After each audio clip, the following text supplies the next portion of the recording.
नमस्कार, स्वागत है आपका अपने YouTube चैनल बी एजुकेटर में। बात करेंगे शिक्षा में समायोजन, प्री प्राइमरी वेतन, उत्तराखंड में नई शिक्षा नीति लागू, नोएड DElEd UP UK update, BEd आज महत्वपूर्ण सुनवाई, 68,500 69,800 इन्हीं बिंदुओं पर बात करेंगे। तो सबसे पहले हम बात करेंगे शिक्षा मित्र समायोजन को लेके। शिक्षा मित्र एक लंबे समय से अपनी समस्याओं के लिए मांग करते रहे हैं, धरना देते रहे हैं और भी माध्यम से अपनी मांग जो है शासन तक पहुंचाते रहे हैं कि जल्द से जल्द इनकी समस्याओं का समाधान किया जाए। एक लंबे समय से संघर्ष भी कर रहे हैं, लेकिन अब जो है शासन स्तर पर इनकी मांगों को लेकर सहमति बन चुकी है कि शिक्षा मित्र की जो समस्याएं हैं उनका हल निकाला जा चुका है।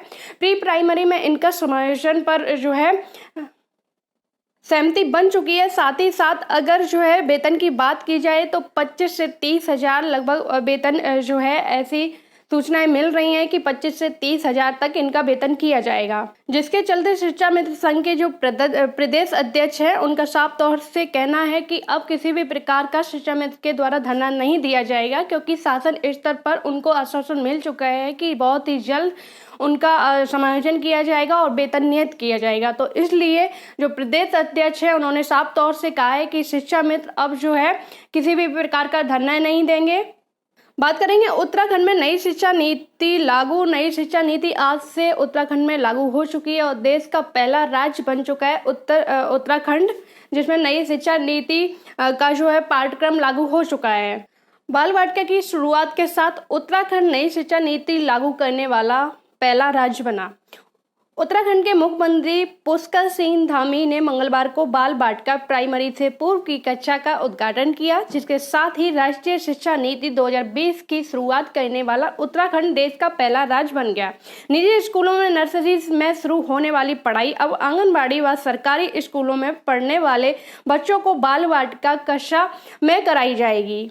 इसी के साथ साथ उत्तराखंड राज्य की जो विभागीय भर्तियां हैं वो भी अब नई शिक्षा नीति के अनुसार ही होंगी।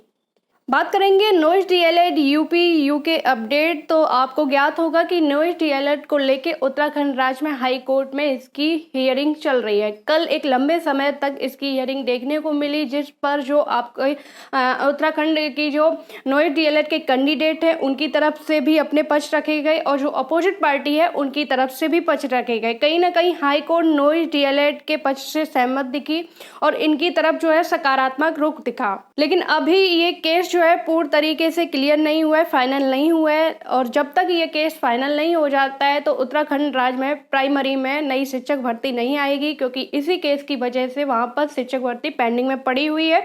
जब ये केस क्लियर हो जाएगा उसके बाद ही नई शिक्षक भर्ती आएगी।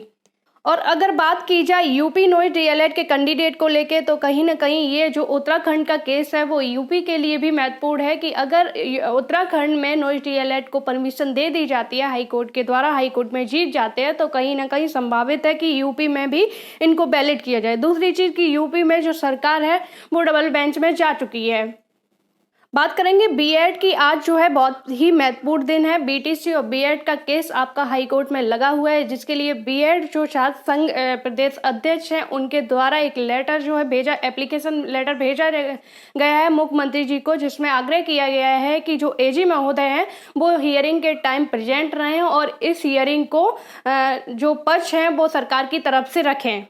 यूपी बीएड छात्र संघ सेवा में माननीय मुख्यमंत्री जी श्री योगी आदित्यनाथ जी उत्तर प्रदेश सरकार विषय 14 जुलाई को माननीय इलाहाबाद हाई कोर्ट में याचिका संख्या 15/12/2022 में बीएड को प्राथमिक से बचाए रखने हेतु सरकार की तरफ से एजी अजय कुमार मिश्रा द्वारा पैरवी कराए जाने के संबंध में आग्रह किया गया है कि जो आज की हियरिंग है बहुत ही महत्वपूर्ण है। इसमें जो 15/11 याचिका है, जो आपकी रिट है, उस पर जो है एजी महोदय प्रेजेंट रहें कोर्ट रूम में और जिससे कि सुनवाई हो सके।